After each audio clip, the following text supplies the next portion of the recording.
Hey, this is BJ. Thanks for listening to our show's podcast. If you're a fan of all things geeky, you should check out my other podcast, BJ Shea's Geek Nation. We have new episodes every day, and you can check it out at bjgeeknation.com. Your driver's license is important so you can get back and forth to work, get your kids to school, and back and forth to daycare. If your license has been suspended because you can't pay your tickets, you can't do any of those things. Let's talk about Chapter 13 bankruptcy. You may have heard that tickets cannot be discharged, but they can be dealt with in a Chapter 13 case. Why not come in for a free consultation? The chapter you choose will make all the difference to your getting back legally on the road. Let's design a plan to pay off your tickets and restore your license immediately. I'm attorney Travis Gagne. Please contact me today at choosetherightchapter.com. That's choosetherightchapter.com. 99.9 KISW, the Rock of Seattle. If you're like me, you stand in a lot of lines. You know, whether you want to go see a hot movie, whether you're at the airport, because I stand in lines a lot, and it's nothing more confusing trying to figure out if they've called your row. Alaska has a new letter system now. You're either A, B, C, or D. Yeah. That's a new thing I didn't know about, so I was very confused the other day. I was like, what's going on? Well, you're used to always being a D. So. I'm always a D. Yeah. But so whenever you hear a B or C, you're like, huh? I usually, and sometimes I'm a C, if you know what I mean, but yes. yeah. So you're waiting in line. What do you want to do if you want to cut line? Got the top 5 strategies that people use to cut in line. God, you hate those people. Yeah, boo to those people. Well, you can't do anything about it. But see, I had that happen WrestleMania weekend. Myself and Kevin from Metal Shop, we were going somewhere to meet up with some friends who had our ticket, and so we got to the end of the line, and we're just like, well, I'll go up and grab the ticket from those guys and then go back to the end of the line. But they were like, no, stay in the line with us. And I felt so awkward. So I was just like, no, man, just give me the ticket. I don't want to be the guy I know I'm part of your crew, but in the eyes of these people that have been waiting in line behind you, I'm just the dude that just walked in and cut the line. Did you know the people? Like, do you feel like you knew any of the people that were waiting in line behind you? No. Oh, yeah. See, I would have done it then. Yeah. It's when, you would have. Yeah, because if you and I are somewhat public figures that somebody may know, I'm always afraid if I do that at a movie theater here in town, they're going to go, look at BJ, thinks he's a guy, he's going to cut in line, so I don't ever do it because I don't want someone to... That's when you turn around and go, don't you know who I am? Exactly. But if I'm totally works. If I'm out of town and nobody knows who I am going to take any opportunity to cut that line. Oh, you're going to be a douche. Oh, exactly. Okay. I don't mind being a douche as long as nobody knows me. Yeah. That's a thing. Well, I feel bad even cutting the line at Molly Moon. Well, yeah, you should. Bro. Molly Moon, that's a line that, look, we're all waiting for that goodness. Don't cut. Well, here's the thing, and they've told me this, so it's not necessarily cutting the line. Let me see what you think. Okay. So everyone's waiting in line to get their delicious scoops of ice cream, right? Yes. But then they also have a refrigerator or a freezer in the store that has pints already. The ice cream's already in a pint. Okay. So you can bypass the line. You grab your pints, and then go to the front of the line and just pay for your pints and get the hell out. Oh, I think that's okay. It should be okay. But I still feel like a giant ass when there's a line out the door, and more often than not, especially in the nice weather, there's a line out the damn door, and I'm just cutting through everybody, getting my pint and paying, and I'm walking out. Yeah. I know I'm not doing anything wrong, but I still feel weird about it. I see what you mean, because still a person may not understand that, no, dude, you got to wait in line to get that. And it's like, but I don't have to. They're not making it. It's right there. Why should I wait? I'm not slowing you guys down one day. That's why I wish they would have like a self-checkout for that kind of thing. Then you wouldn't feel bad. Yes. Yeah. But here are the top 5 tips. By the way, I don't know. Anybody else around here like to cut in line? Are you guys line cutters?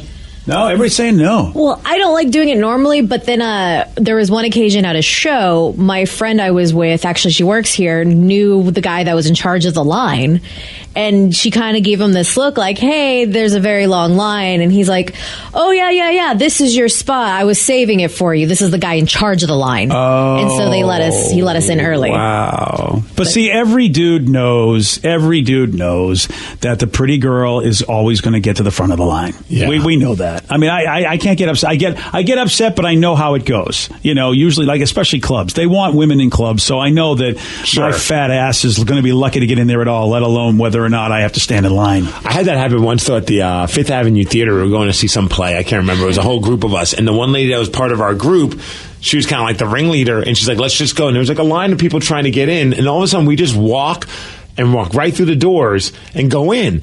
And I was just like, is that part of like, do you have like some kind of a special membership pass? Because I know she goes to a lot of plays. So my wife and my in-laws and all of us are there. And there's like 6 of us. And she just goes right through the door, hands the tickets. We get scanned and we go in. Whoa. And of course people are looking at us. I'm like, So I asked her. She's like, "No, I just didn't feel like waiting in line." I'm like, "What? You got to tell me this." Yeah, now you're complicit in You're line that buddy, guy. man. I thought we were like special VIP you had the ticket fast holders. pass. Yes. Oh, you didn't? No. Steve Miggs is that guy. She just straight up cut the line.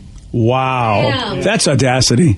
Oh, she didn't give an F. Wow. Yeah, I don't know how people can do that. I don't know either, but I did it, and I didn't know I did. I feel like the only time that I like cutting lines is like when you're supposed to do it. Like, because like when we went to Boston last year, we met up with Joe and Sarah's cousin, and he knew everyone, and they would just be like, "Paulie, come to the front of the line." He just like let us in, and everyone was like, "Who is that guy?" And Paulie Yes, Walnuts. Paulie. we're like, "This is awesome." Paulie is definitely that guy. He's the local guy that nobody knows, but everybody knows. So Oh, okay. you don't know that you shouldn't. You don't know that he's not somebody you don't know. You're like, why is this guy who he is? But no one ever bothers to find out. Yeah, there's never a reason why. Paulie's just always, he's everybody's buddy. That was awesome, though. Yeah, well, yeah, he's a great guy to know. It's great to know a guy like that. Here's the first one in the line. Here's the first strategy, though, for cutting in line that I think is lame. Someone's got to call you out for this. So the strategy number one, spot a gap in the line and hop right in pretending that you thought it was the end of the line. I've seen people do that. Not before. me, buddy. Yeah. I am the first guy if I'm on that second part of the gap and You're I'm gonna close say to something? Oh, I will say, hey, the line is back there, dude. Yeah. Because sometimes there's like an opening that you have to leave for people or whatever. Mm-hmm. Yeah, no, you're not going to pull that. You're on to them. Yeah. But that is a smooth move. If you could do it with, if someone's not paying attention, they're on their cell phone, and all of a sudden you just kind of swoop right in. Yeah. I can see how that could be done. See, it's tough at the airport because when I fly a lot, so I'm an MVP on Alaska. You're supposed to be able to just walk through the first class entrance no matter where the line is at. Yeah. And so I try to get to the gate as early as possible because that overhead, everyone's fighting for overhead storage and it's like a big battle. It's like a war zone. It's like the Hunger Games to get your friggin' suitcase up there. Oh, all the time. But I feel badly if I get there late and basically like they go, okay, everybody now can board. And I'm just like, bypass everyone. Yeah, I can. Legally, I'm able to with Alaska's rules, but nobody realizes that and they just give you the look like, what are you doing? It's like, That's when you hold your ticket and be like, I'm first class. Yeah, I'm more important. Everybody, look at first me. class. Look at me. I'm Priority. fancy. Exactly. And Very important walking through. exactly, and I don't, and I don't do it, and so I wait at the end, and I don't mind first class because in first class they always have room because they make sure that nobody puts their bags that aren't supposed to.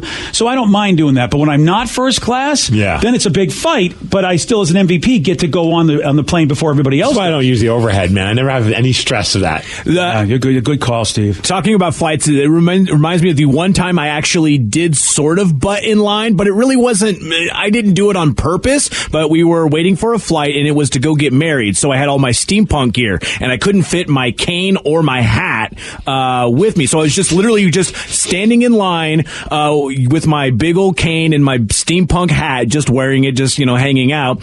And a TSA agent comes by and is like, "Excuse me, sir, come with me." He just thought I needed my cane because I was just sitting there leaning on it. Oh, that's great. Milk that. Oh, he pushed me right to the front of the line, grabbed my wife and I, and we just went right through. Did you create a limp while walking then? No. Like, I didn't want I to. would've. I didn't need to at that point. It was, they just believed You it. should commit. You should commit to the part. If you're going to get the priority because of the cane, you should walk with a limp. By the way, guys, I'll tell you what I won't say his name on the air because I don't want to bust him. But we have a TSA agent who loves the show.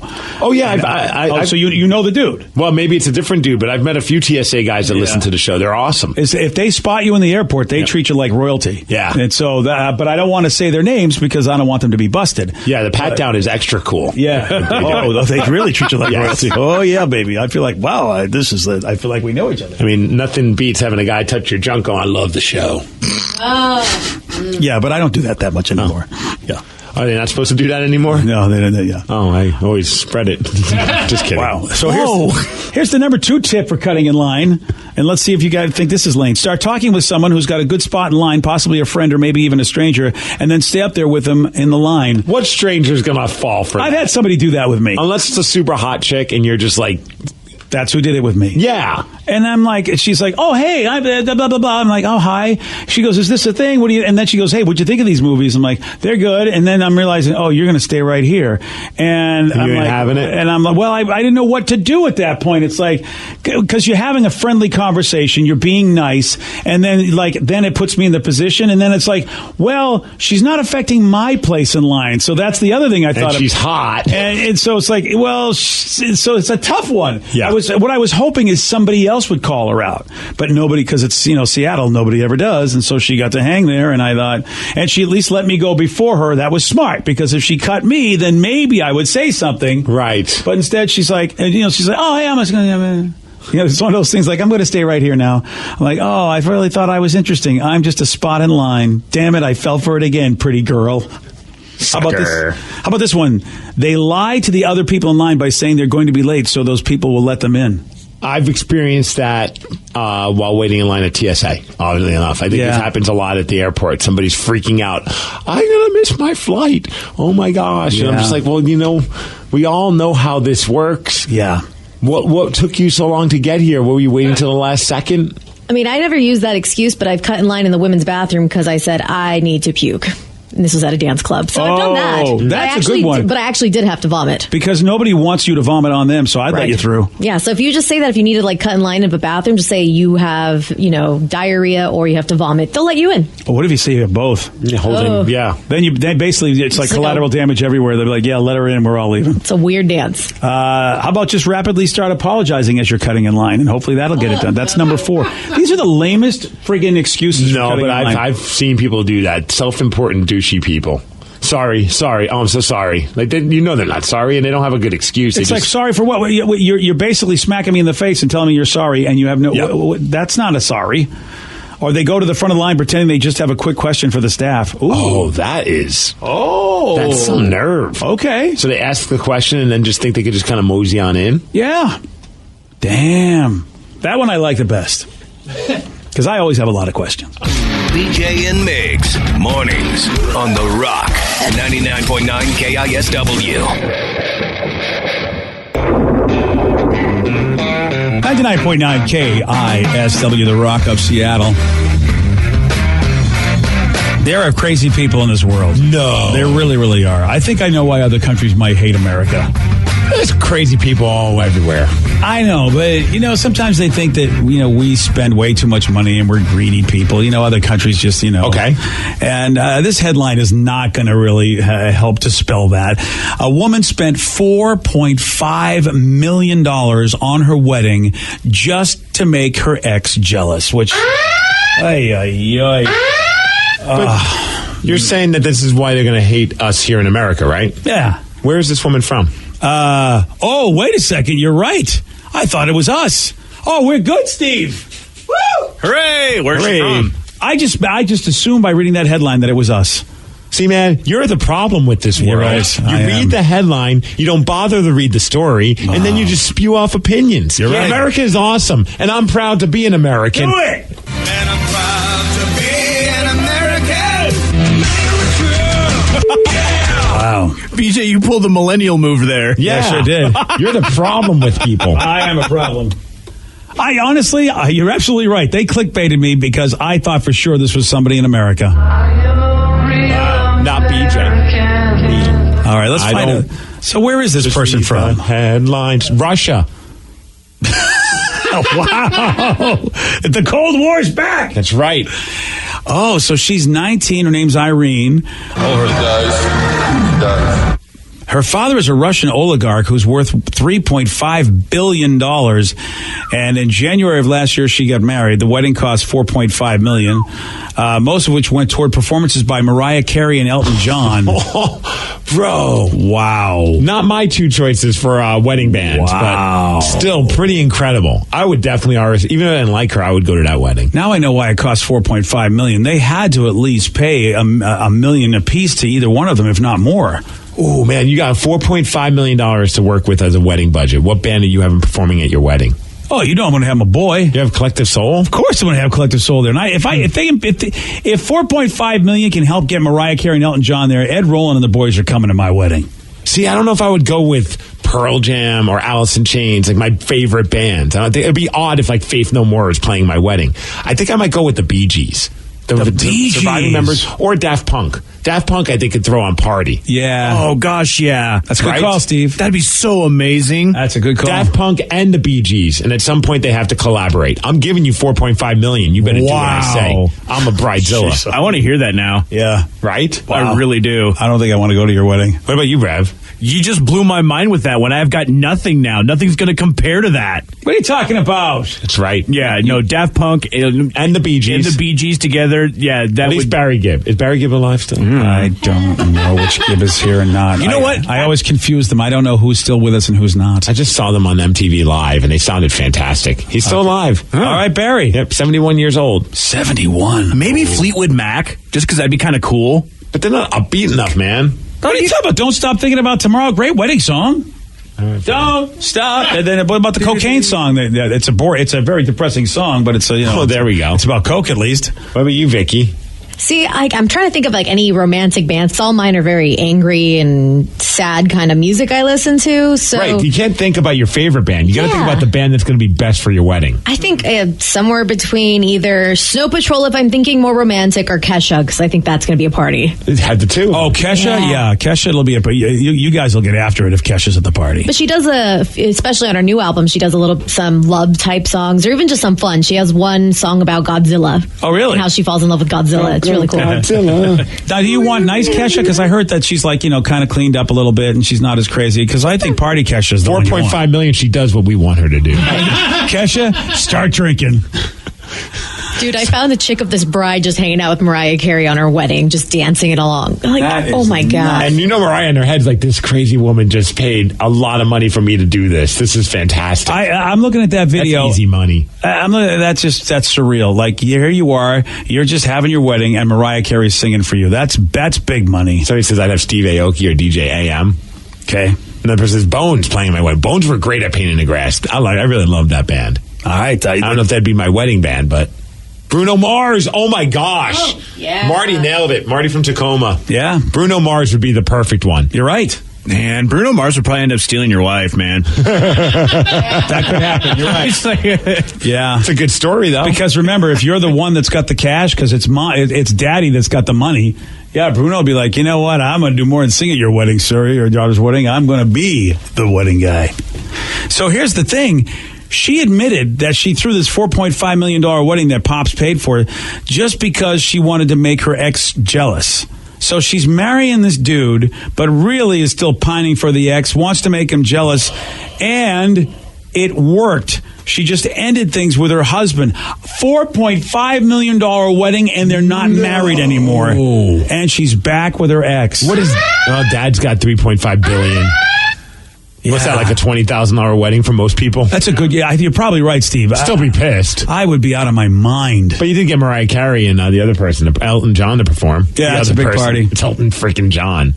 Of all the places this happens, it's Russia. Russia, who's basically, for many years, said, you Americans, capitalists, all you think is money, and they're all about communism. And look at this guy in this situation. This is totally an American situation where the chick is just like, I'm going to blow all the money to make my ex jealous. And look at Russia did it. No, but I think it was the president of Russia or somebody high up in Russia will pay good money to bring a bunch of hockey stars, retired hockey stars. If you were a Hall of Famer, you get a ridiculous amount of money. I'm talking about like six figures. Nice. To just come and play this hockey tournament.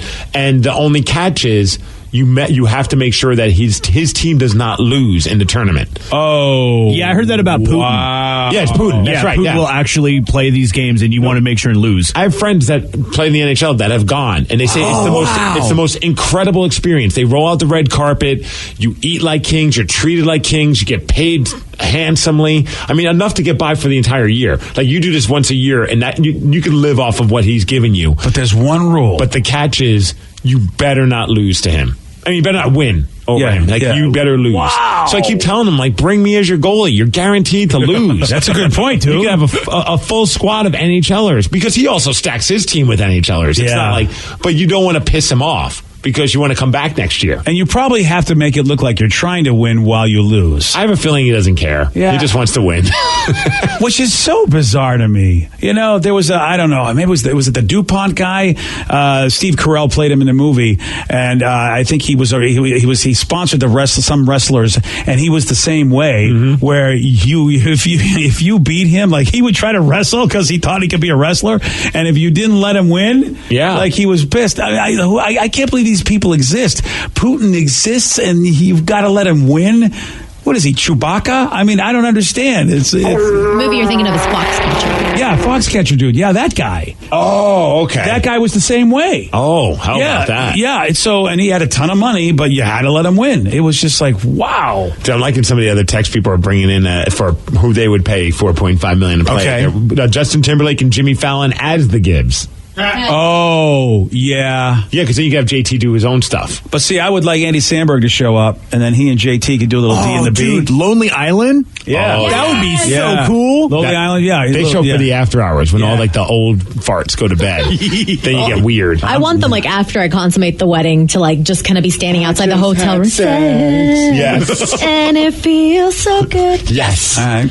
Weird Al. A couple people have said they'd like Weird Al to play at their wedding. I think, again, if you can get Elton John and Mariah Carey to play at your wedding, I don't think there's any name that would refuse you for that money. Oh, yeah. I wonder. Like, we have no idea how many weird concerts or events, corporate, big money events that these artists that we see that are doing without us knowing about them, like just random birthday parties or weddings. Because I would have never known about this had it not been because this woman did something weird, like leave her man. Do you think, though, that they'll do them only for like other countries? Like maybe Elton and Mariah wouldn't have done it for anybody in the United States, but for some reason thinking that who's going to know us or who's going to know we don't know these people or people that we don't know. If someone's floating me $4.5 million, you don't care. No. But see, you're you. Right. I'm not Eddie Vedder. Maybe definitely Eddie Vedder. I'm sure he wouldn't do that. Because he's... Yeah, I think you're right. He's got a certain standards, a certain ethics. Me, what do you want me to do? And what do you want me to wear? And how do you want me to do this? Here's how you get Eddie Vedder. I'll even put a garter belt on my leg and you can go up my skirt if you want. Whoa. Well, all right. $4.5 million? Hey, that. Well, I mean, that's a good point. That's a hell of a deal right there, sir. I'm doing the it. Cake. Yeah. See, with Eddie Vedder, here's in case you have a chance for it, you want to do it, you give it to his charity. Like something means something near and dear to Eddie's heart. How's he going to turn that down? That's a good one. Because he doesn't need the money, but, a charity, you'll be like, all right, hey, so that might be a way to get us. Somebody says, I'd get Tenacious D to do my wedding. Yes. Oh, that's pretty cool because that we would also be have fun. Jack Black just hanging out. Yeah. I mean, I'm hoping. See, I've never seen Jack Black in a social setting. I hope he's cool. He's kind of quirky. Well, see, I've had a couple opportunities. Jonah Hill was the same way. We thought, man, it would be so great to hang with Jonah Hill, and he is. He's just kind of quirky, and PH is kind of the same way. But you have him at least doing his performance where he will be Jack Black. When he's performing, at least for sure you're getting Tenacious D. You're getting that Jack Black. Yeah, granted, maybe afterwards at dinner or at the bar, he might not be crazy Jack Black. Unless you get him drunk. Yeah, I want crazy Jack Black. Today's podcast was brought to you by Travis Gagne, bankruptcy attorney. Here's another question from a listener. How long is a bankruptcy going to affect my credit rating? Of course, most of the time, by the time we're talking about filing a bankruptcy, the credit has already taken a huge hit. Chapter 7 is going to affect it more negatively than Chapter 13. Chapter 7 stays on your credit report for 10 years from the time you file. It usually takes 7 or 8 years for your credit scores to get back into the normal range in a Chapter 7 case. However, your credit will start to recover even in Chapter 7 after about a year. You'll be able to get credit again right away, usually before your case is even over. Chapter 13 stays on your credit report for 7 years and usually takes about 3.5 years for your credit to get back in the normal range. So Chapter 13 will mean your credit gets better much more rapidly. Thanks, Travis. If you have more questions about bankruptcy, you can reach out to Travis anytime at choosetherightchapter.com. That's choosetherightchapter.com. Thanks for listening. Today tastes like game day at home, like assigned couch seating, like coffee table dining, and an ice-cold Coke to cool down the heat. Today tastes like watching football is supposed to, and it never tasted this good. Coca-Cola, together tastes better. Football season is here. That means it's time to load up on some delicious ice-cold Coke. Pick up Coca-Cola today.